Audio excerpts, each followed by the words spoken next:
ನಮಸ್ಕಾರ, ನಾನು ನಿಮ್ಮ ಭಾಗ್ಯನಾರಾಯಣ ಬೊಗ್ಗವರಪು. ನೀವು ನೋಡ್ತಾ ಇದ್ದೀರಿ ಸುದ್ದಿ ಸರ್ಕಲ್. ಜಾರ್ಖಂಡ್ ಮಹಾಗಠಬಂಧನ್ ಅಥವಾ ಇಂಡಿಯಾ ಮೈತ್ರಿಕೂಟದ ಸರ್ಕಾರ ಇರುವಂತಹ ಒಂದು ರಾಜ್ಯ. ಅಲ್ಲಿ ಇತ್ತೀಚೆಗಷ್ಟೇ ವಿಧಾನಸಭಾ ಚುನಾವಣೆಗಳು ನಡೆಯಿತು. ಅಲ್ಲಿ ಹೇಮಂತ್ ಸೊರೇನ್, ಜಾರ್ಖಂಡ್ ಮುಕ್ತಿ ಮೋರ್ಚಾ ಪಕ್ಷದ ಹೇಮಂತ್ ಸೊರೇನ್ ಜೈಲಿಗೆ ಹಾಕಿದರೂ ಸಹ ಸೆಡ್ಡು ಹೊಡೆದು ಜೈಲಿಂದ ಬೇಲಲ್ಲಿ ಬಂದು ಚುನಾವಣೆಗಳನ್ನು ಎದುರಿಸಿ ಮೋದಿಗೆ ಮಣ್ಣು ಮುಗಿಸಿದ್ರು, ಅಮಿತ್ ಶಾಗೆ ಮಣ್ಣು ಮುಗಿಸಿದ್ರು, ಬಿಜೆಪಿನ ಸೋಲ್ಸಿದ್ರು, NDAನ ಸೋಲ್ಸಿದ್ರು, ಅಧಿಕಾರಕ್ಕೆ ವಾಪಸ್ ಬಂದರು. ಅಂತಹ ಸನ್ನಿವೇಶದಿಂದ ಹಿಡಿದು ಈಗ ಬರ್ತಿರುವಂತಹ ಸುದ್ದಿಗಳು JMM ಅಥವಾ ಹೇಮಂತ್ ಸೊರೇನ್ ಕಾಂಗ್ರೆಸ್ ಕೈಬಿಟ್ಟು, RJD ಕೈಬಿಟ್ಟು ಇಂಡಿಯಾ ಮೈತ್ರಿಕೂಟದಿಂದ ಪಕ್ಕಕ್ಕೆ ಸರಿದು NDA ಭಾಗವಾಗಿ ಬಿಜೆಪಿ ಜೊತೆ ಸರ್ಕಾರ ರಚನೆ ಮಾಡಿಕೊಳ್ತಾರೆ ಅನ್ನುವಂತಹ ಸುದ್ದಿಗಳು ಬರ್ತಾ ಇದೆ. ಅದಕ್ಕೆ ಪೂರಕವಾಗಿ JMMನ ಹೇಮಂತ್ ಸೊರೇನ್ ಮತ್ತು ಅವರ ಹೆಂಡತಿ, ಅವರು ಸಹ ಶಾಸಕರು, ದೆಹಲಿಯಲ್ಲಿ ಬಿಜೆಪಿಯವರ ಜೊತೆ ಮೀಟಿಂಗ್ಗಳು ಮಾಡ್ತಿದ್ದಾರೆ.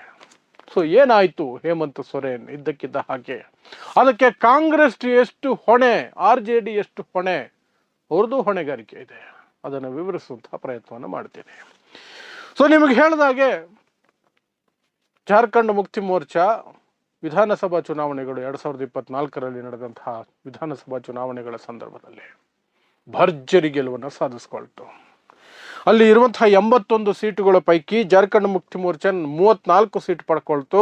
ಕಾಂಗ್ರೆಸ್ 16 ಸ್ಥಾನಗಳಲ್ಲಿ ಗೆಲುವನ್ನು ಪಡ್ಕೊಳ್ತು. RJD 4 ಸ್ಥಾನಗಳಲ್ಲಿ ಗೆಲ್ತು. ಅಲ್ಲಿ ಒಟ್ಟಿಗೆ 54 ಸ್ಥಾನಗಳು, 81ರಲ್ಲಿ 54 ಸ್ಥಾನಗಳನ್ನು ಪಡ್ಕೊಳ್ತು. ಬಿಜೆಪಿ ಕೇವಲ 21 ಸ್ಥಾನಗಳನ್ನು ಪಡ್ಕೊಳ್ತು. ಬಿಜೆಪಿಯ ಅಂಗ ಪಕ್ಷಗಳು ಏನಿದೆ, ಮೈತ್ರಿ ಪಕ್ಷಗಳು, ಅವು ಇನ್ನೊಂದು 4 ಸೀಟ್ ಪಡ್ಕೊಂಡು 25 ಸಂಖ್ಯೆ NDAದು. ಸೊ ಜೈಲಿಗೆ ಹಾಕಲಾಗಿತ್ತು ಕೆಲವು ತಿಂಗಳು ಜಾರ್ಖಂಡ್ ಮುಕ್ತಿ ಮೋರ್ಚಾದ ಅಧ್ಯಕ್ಷರು ಆಗಿರುವಂತಹ, ಜಾರ್ಖಂಡ್ನ ಮುಖ್ಯಮಂತ್ರಿ ಆಗಿದ್ದಂತಹ ಹೇಮಂತ್ ಸೊರೇನ್ ಅವರನ್ನ. ಅವರು ಜೈಲಿಗೆ ಹೋದರೂ ಸಹ ಅವರು ಶರಣಾಗಿರಲಿಲ್ಲ ಬಿಜೆಪಿಗೆ. ಜೈಲಿಂದ ಬೇಲ್ ತಗೊಂಡು ಬಂದರು. ಚುನಾವಣೆ ಸಂದರ್ಭಕ್ಕೆ ಚುನಾವಣೆಯಲ್ಲಿ ಪ್ರಚಾರ ಮಾಡಿದ್ರು. ಅವರ ಹೆಂಡತಿನಿ ದೊಡ್ಡ ಮಟ್ಟದಲ್ಲಿ ಪ್ರಚಾರ ಮಾಡಿದ್ರು. ಒಟ್ಟಿಗೆ ಇಬ್ರು ಸೇರ್ಕೊಂಡ್ರು. ಕಾಂಗ್ರೆಸ್ ಸೇರ್ಕೊಳ್ತು, RJD ಸೇರ್ಕೊಳ್ತು. ಎಲ್ಲ ಸೇರಿ ನರೇಂದ್ರ ಮೋದಿ ಅವರಿಗೆ ದೊಡ್ಡ ಪೆಟ್ಟು ಕೊಟ್ಟರು. ಜಾರ್ಖಂಡಲ್ಲಿ ಗೆದ್ದು ತೋರಿಸಿದ್ರು ನರೇಂದ್ರ ಮೋದಿ ವಿರುದ್ಧ, ಅಮಿತ್ ಶಾ ವಿರುದ್ಧ, ಬಿಜೆಪಿ ವಿರುದ್ಧ, NDA ವಿರುದ್ಧ ಸರ್ಕಾರ ನಡೀತಾನೆ ಬರ್ತಿತ್ತು. ಸೊ ಈಗ ಯಾಕೆ ಬಿರುಕು ಇಂಡಿಯಾ ಮೈತ್ರಿಕೂಟದಲ್ಲಿ? ಕಾಂಗ್ರೆಸ್ ಅನ್ನು ಬಿಟ್ಟು ಹೋಗಬೇಕು ಅನ್ನೋ ಪ್ರಶ್ನೆ, RJDಯಿಂದ ದೂರ ಆಗಬೇಕು ಅನ್ನುವಂತಹ ಪ್ರಶ್ನೆ ಅನ್ನೋದಕ್ಕೆ 2-3 ಕಾರಣಗಳಿದೆ.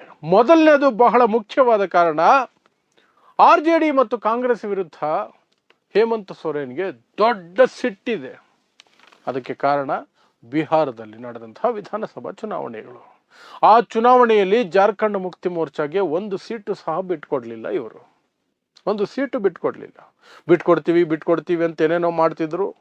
ಆದರೆ ಇವರನ್ನ ಕರೀದೇನೆ ಸೀಟ್ ಹಂಚಿಕೆ ಮಾತುಕತೆಗೆ ಕಾಂಗ್ರೆಸ್ಸು RJD ಕೂತ್ಕೊಂಡ್ರು, ಕಮ್ಯುನಿಸ್ಟು ಕೂತ್ಕೊಂಡ್ರು. ಅಲ್ಲಿ ಸಿಟ್ಟು ಮಾಡ್ಕೊಂಡಂತಹ ಹೇಮಂತ್ ಸೊರೇನ್, ನಾನು ಚುನಾವಣೆಯಲ್ಲಿ ಸ್ಪರ್ಧೆನೇ ಮಾಡಲ್ಲ ಬಿಹಾರದಲ್ಲಿ ಅಂದ್ಬಿಟ್ರು.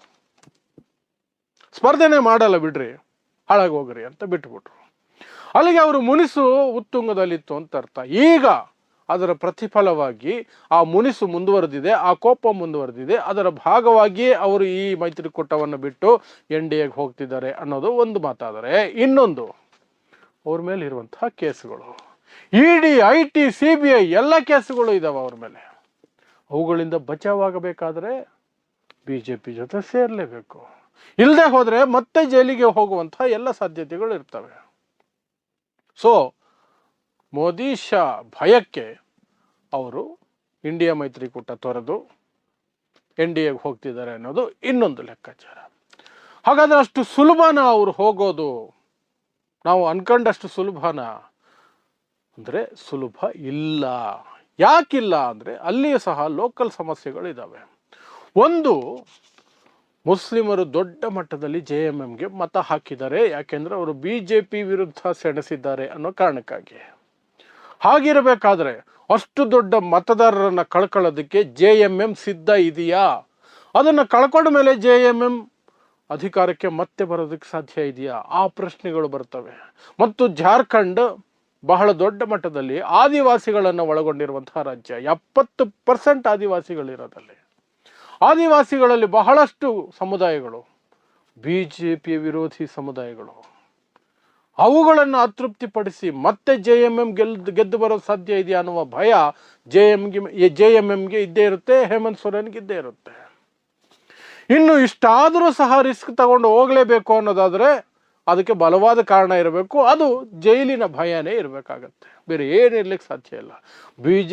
RJD ಮತ್ತು ಕಾಂಗ್ರೆಸ್ ಮೇಲೆ ಸಿಟ್ಟು ಅನ್ನೋದು ಒಂದು ನೆಪ ಆಗ್ಬೋದು ಅಷ್ಟೇ ಹೊರತು ಜೈಲಿನ ಭಯ, ED ಭಯ, CBI ಭಯ, IT ಭಯ, ಈ ಭಯನೇ ಅವ್ರನ್ನ ಈ ರಿಸ್ಕುಗಳು, ಮುಸ್ಲಿಂ ವೋಟ್ ಕಳ್ಕೊಳ್ಳೋ ರಿಸ್ಕು, ಆದಿವಾಸಿಗಳು ಒಂದಷ್ಟು ವೋಟ್ ಕಳ್ಕೊಳ್ಳೋ ರಿಸ್ಕನ್ನು ತಗೊಂಡು ಅದರಿಂದ ಜಂಪ್ ಮಾಡಿ NDAಗೆ ಹೋಗ್ತಾರೆ ಅಂದರೆ ಇರುತ್ತೆ.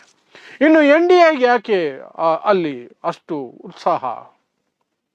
ಯಾಕೆ ಅಂದರೆ NDAಗೆ ಮುಖ್ಯವಾಗಿ ನರೇಂದ್ರ ಮೋದಿಗೆ, BJPಗೆ 2 ಕಾರಣ ಇದೆ.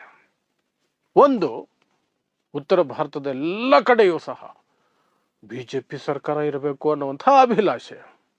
ಎರಡನೇದು, ಆದಿವಾಸಿಗಳ ರಾಜ್ಯದಲ್ಲಿ ತಾವು ಸರ್ಕಾರವನ್ನು ರಚನೆ ಮಾಡುವ ಮೂಲಕ ಒಂದಷ್ಟು ಯೋಜನೆಗಳನ್ನು ಕೊಟ್ಟು ಬಿಹಾರದ ರೀತಿಯಲ್ಲಿ ಎಲೆಕ್ಷನ್ ಟೈಮಲ್ಲೂ ಇನ್ಯಾವುದೋ ಟೈಮಲ್ಲಿ ಅವರ ಖಾತೆಗಳಿಗೆ ದುಡ್ಡು ಹಾಕಿ ಅವರ ಪ್ರೀತಿ ಗಳಿಸ್ಕೊಳ್ಬೋದು, ಅವರ ಮತಗಳನ್ನು ಗಳಿಸ್ಕೊಳ್ಬೋದು. ಆ ಮೂಲಕ ಮುಂದಿನ ದಿನಗಳಲ್ಲಿ JMMನ ಮಣ್ಣುಪಾಲು ಮಾಡಿ BJPನ ಅಧಿಕಾರದಲ್ಲಿ ಉಳ್ಕೋಬೋದು. ಏನೋ ಒಂದು ಮಾಡಿ ಆದಿವಾಸಿಗಳ ವಿಶ್ವಾಸವನ್ನು ಗಳಿಸ್ಕೊಳ್ಳೋದಕ್ಕೆ ಒಂದು ಅವಕಾಶ. ಆದಿವಾಸಿಗಳ ರಾಜ್ಯದಲ್ಲಿ ತಮ್ಮ ಸರ್ಕಾರ ಇದ್ದರೆ ಆದಿವಾಸಿಗಳು ಇಡೀ ದೇಶದಲ್ಲಿ ಅವರಿಗೆ ಅನುಕೂಲಕರವಾಗಿ ತಿರುಗುವಂತಹ ಸಾಧ್ಯತೆಗಳು ಇರ್ತವೆ ಅಂತ. ಈ ಕಾರಣಕ್ಕೇನೆ ಅವರು ಅಲ್ಲಿ ಸರ್ಕಾರ ಮಾಡಲೇಬೇಕು ಅಂತ ಆಪರೇಷನ್ಗೆ ಇಳಿದ ರೀತಿಯಲ್ಲಿ ಈಗ ಮಾಡ್ತಿರೋದು. ಸೊ ಅದಕ್ಕೆ ಪೂರಕವಾಗಿ ಹೇಮಂತ್ ಸೊರೇನ್ ಮತ್ತು ಅವರ ಮಡದಿ ಇಬ್ಬರೂ ಸಹ ದೆಹಲಿಯಲ್ಲಿದ್ದಾರೆ. ದೆಹಲಿಯ BJP ನಾಯಕರ ಜೊತೆ ಚರ್ಚೆಗಳು ಮಾಡ್ತಿದ್ದಾರೆ. ಕೆಲವರ ಪ್ರಕಾರ ಆಲ್ರೆಡಿ ಚರ್ಚೆಗಳು ಫೈನಲೈಸ್ ಆಗೋಗಿದೆ. ನರೇಂದ್ರ ಮೋದಿ ಅವರನ್ನು ಭೇಟಿ ಮಾಡೋದು ಒಂದೇ ಬಾಕಿ. ಅಮಿತ್ ಶಾ ಭೇಟಿನೂ ಮುಗಿದೋಗಿದೆ, ಅಗ್ರಿಮೆಂಟು ಆಗೋಗಿದೆ ಅಂತ. ಬಟ್ ಕೆಲವರು ಹೇಳ್ತಿದ್ದಾರೆ ಇಲ್ಲ, ಅಷ್ಟು ಆ ಮಟ್ಟಕ್ಕೆ ಹೋಗಿಲ್ಲ, BJP ಕಡೆಯಿಂದ ಆಫರ್ ಹೋಗಿದೆ, ಅದಕ್ಕೆ ನೆಗೋಷಿಯೇಷನ್ಸ್ ನಡೀತಿರಬಹುದು, ಹೇಮಂತ್ ಸೊರೇನ್ ಅಷ್ಟು ಸುಲಭಕ್ಕೆ ಸರೆಂಡರ್ ಆಗಲ್ಲ ಅಂತ ಕೆಲವರು ಹೇಳ್ತಿದ್ದಾರೆ. ಇದರ ನಡುವೆ ಹೇಮಂತ್ ಸೊರೇನ್ ಸರ್ಕಾರದಲ್ಲಿ ಮಂತ್ರಿಯಾಗಿರುವಂತಹ ಒಬ್ಬರು ಟ್ವೀಟ್ ಮಾಡಿದ್ದಾರೆ, ಜಾರ್ಖಂಡ್ ಜುಖೇಗಾ ನಹಿ ಅಂತ. ಅಂದರೆ ಜಾರ್ಖಂಡ್ ಯಾವತ್ತಿಗೂ ಯಾರಿಗೂ ಬಗ್ಗೋದಿಲ್ಲ ಅಂತ. ಆ ಯಾರಿಗೂ ಅನ್ನೋದು ಯಾರಿಗೆ ಅನ್ನೋದು ಈಗ ಮುಖ್ಯ. ಅದು ಇಂಡಿಯಾ ಮೈತ್ರಿಕೂಟದಲ್ಲಿರುವ ಕಾಂಗ್ರೆಸ್ಸು RJDಗೆ ಬಗ್ಗಲ್ಲ ಅಂತನ, BJPಗೆ ಬಗ್ಗಲ್ಲ ಅಂತನ, ಅದು ಗೊತ್ತಿಲ್ಲ. ಅದನ್ನು ಮುಂದಿನ ದಿನಗಳಲ್ಲೇ ನಾವು ತಿಳ್ಕೊಳ್ಬೇಕಾಗತ್ತೆ. ಸೊ ಇದಿಷ್ಟು ಜಾರ್ಖಂಡ್ನಿಂದ ಬರ್ತಿರುವಂತಹ ಸುದ್ದಿ. ಕಾಂಗ್ರೆಸ್ ಆಡಳಿತ ಇರುವಂತಹ ಅಥವಾ ಮೈತ್ರಿಯಾಗಿ ಆದರೂ ಆಡಳಿತ ಇರುವಂತಹ ಕೆಲವು ರಾಜ್ಯಗಳ ಪೈಕಿ ಇನ್ನೊಂದು ರಾಜ್ಯ ಅವರ ಕೈ ತಪ್ಪುವಂತಹ ಎಲ್ಲ ಸಾಧ್ಯತೆಗಳು ಕಾಣ್ತಾ ಇದೆ. ಹೇಮಂತ್ ಸೊರೇನ್ ಕೊನೆಗೂ ಮೋದಿ ಅಮಿತ್ ಶಾ ಮುಂದೆ ಶರಣಾಗಿರುವ ಲಕ್ಷಣಗಳು ಕಾಣ್ತಾ ಇದೆ. ಕನ್ಫರ್ಮೇಷನ್ ಆಗೋದೊಂದು ಬಾಕಿ ಇದೆ. ಕನ್ಫರ್ಮೇಷನ್ ಆದರೆ ನಿಮಗೆ ತಿಳಿಸುವಂತಹ ಪ್ರಯತ್ನವನ್ನು ನಾನಂತೂ ಖಂಡಿತ ಮಾಡ್ತೀನಿ. ಸೊ ಇಂತಹದೇ ವಿಶೇಷ ಸುದ್ದಿಗಳಿಗಾಗಿ ನೋಡ್ತಾ ಇರಿ ಸುದ್ದಿ ಸರ್ಕಲ್. ನಾನು ನಿಮ್ಮ ಭಾಗ್ಯನಾರಾಯಣ ಬೊಗ್ಗವರಪೋ.